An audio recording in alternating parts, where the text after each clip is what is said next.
I'm really trying to be fair here, and I keep reminding myself that I'm the one that started this nightmare by pursuing a married man, even if he did lead me to believe it's what he wanted.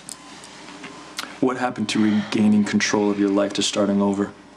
Why would you be in Robin's room with a syringe if you had no intention of hurting her? Okay, I told you the truth. You just don't want to hear it. You'd rather believe that I'm crazy, right? But I've been down that road before. I'm not going back. No one is buying the sanity impersonation, Lisa. I admit that I spiraled so far out of control that I almost killed myself. I got tossed in a loony bin. I was forced to undergo a psych evaluation in full view for the entire town to see. And amazingly, I came out the other side. All right, all I wanted is what I told you before, Patrick. I want to rebuild my life. Why? Why won't you let me? Just stop. It's really not that complicated. This is very simple. You want Patrick, so you want me gone. That's as deep as you go. Everything else is just fake, totally fabricated window dressing. I have the results. The syringe Lisa was carrying contained the exact prescribed dosage of Mr. Dunleavy's arthritis meds. And he is, in fact, right next door. You owe me an apology. But don't worry, I won't be holding my breath.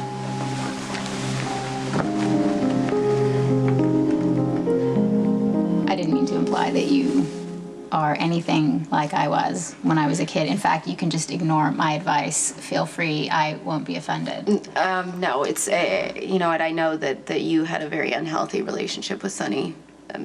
With him, how could it be anything but? You don't like Sonny? Well, he's inflicted a lot of pain on Dante, both physically and emotionally. Yeah, I'm sorry about that.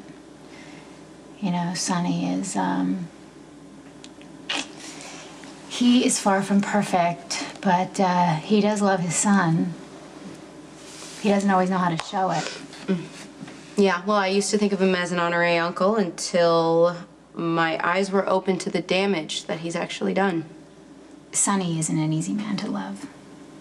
But, you know, what's interesting is now that I look back on things, I realize that most of the pain I went through with him was self-inflicted. That's funny because I remember a time when I was younger and some of Sonny's enemies came to my house and shot up my living room with my brother Lucky and my father and Sonny, and luckily I was upstairs with my mom and she hid me in a closet. I know what night you're talking about. I was shot at in the shower that night. So you're saying that's all self-inflicted? Well, yes, in a way I am, because I chose to be there. I chose to be with a man like that, and I knew what I was getting myself into. Sonny always tried to protect me in every way possible. And the truth is, no matter how much he gave me, no matter how much he loved me, no matter how much he tried to protect me, I always needed more, you know? And I think now I just realize that love is love, and love can be quiet and simple. Anyway, you know what, why don't you just have Dante call me? So, yeah, sure. I don't want to take any more of your time, and, you know, and take care. Yeah, you too. Yeah, I'll see you soon.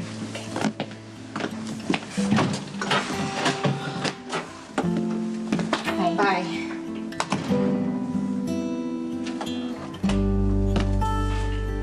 Maybe I shouldn't talk to Brenda about this. It'd be added pressure. Maybe it's best to leave her out of this. No, you have to make sure you and Brenda's stories match. Okay, I'm not saying it has to be true, but it has to be consistent. Oh, I'm touched. Yeah, what are you looking out for me now? No, I'm looking out for Brenda and Michael. Yeah.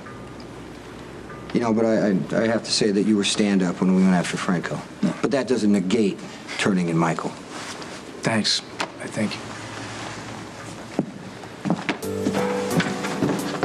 Yo, boss, I'm sorry to break your bubble, but whatever agreement you thought you had going on with John, apparently it's null and void. Because he just took off with your wife on some mysterious errand that he claims is not sexual.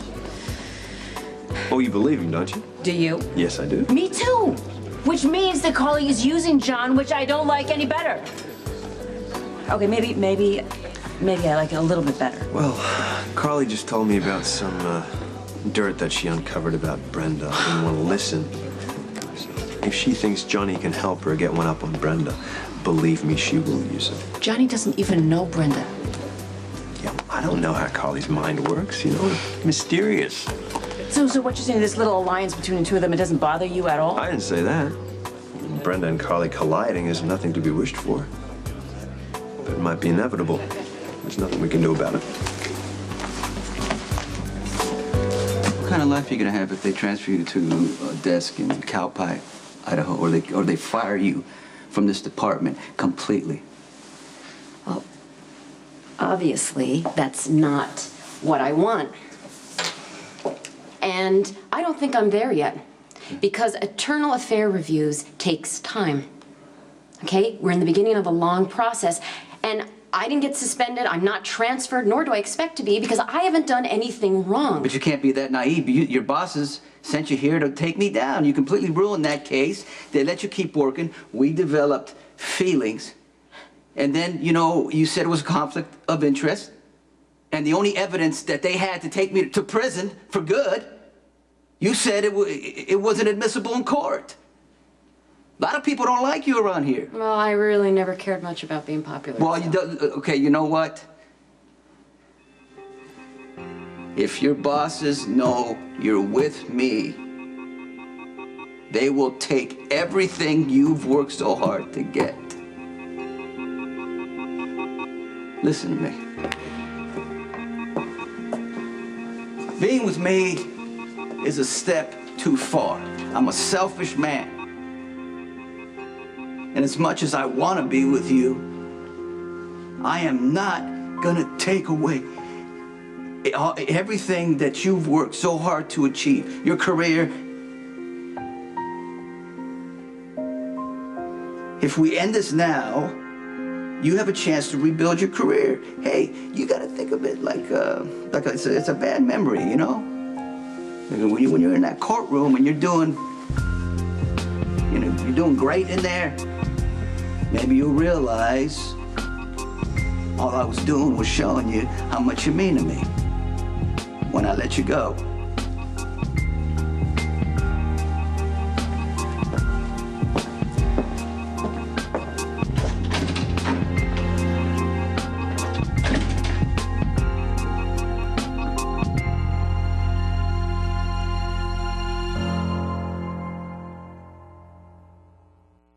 Hey, thanks for taking a moment to talk to me. Yeah. What do you want to see? Sit down. Well, Robin has accused me of trying to kill her for the third time, with absolutely nothing to back it up. And nobody's called her out on it, and yet I'm the one who's getting investigated. Okay, it's borderline persecution, and it's favoritism from the hospital and from the police department, and it's worn thin. I am well aware of how this started. I slept with her husband and I goaded her, but by no means did I ever try and harm her, let alone kill that woman. And the fact that she'd accuse me of threatening her child, it's sick and offensive. Parents aren't known to be very rational when it comes to their children's safety. Are you implying that I'm a threat to Emma? I haven't seen anything that indicates you are. Okay, you know what? Here's the bottom line. Robin has created an environment that makes it impossible for me to effectively function as a surgeon. So I'm gonna go to the hospital board. Either she goes or I do. Isn't it incredible how the planets seem to always align for Lisa? No matter how sadistic or outrageous her schemes are, they always seem to go off without a hitch. You know, she knew exactly what would happen. She would come in here with a syringe and then, of course, I would freak out.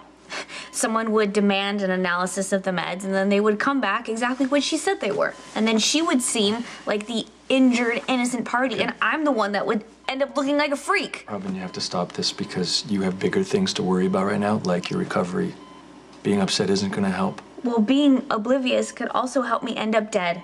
Okay, I know that maybe you don't want to think of Lisa as a serious threat. Maybe thinking that way helps lessen your guilt for sleeping with her in the first place. But I am very clear. Lisa is dangerous and she's calculated, and I am not going to be a sitting duck. I mean, if it's a fight that Lisa wants, then that's what she'll get. Just want to make sure that little spill you took didn't cause any damage, all right? I never wanted to ride Nip It ever again. Well, that's for you to decide when it's not so new. Can you keep an eye on them for me? All right, thanks. Stay right here.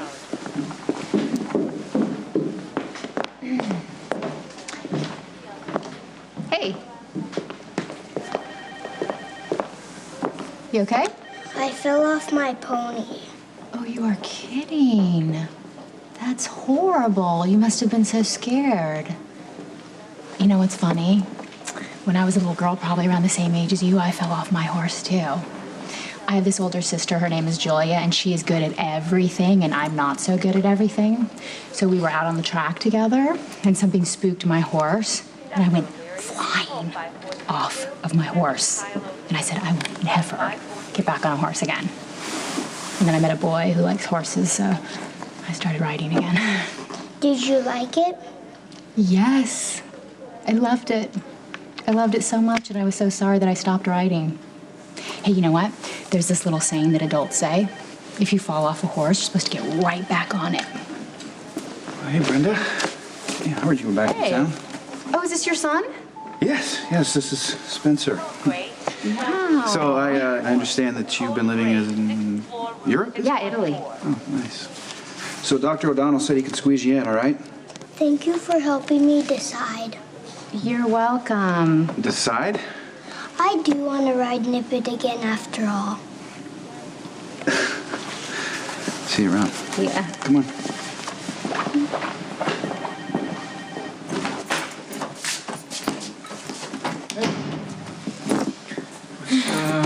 What's going on? Look at all this. Okay.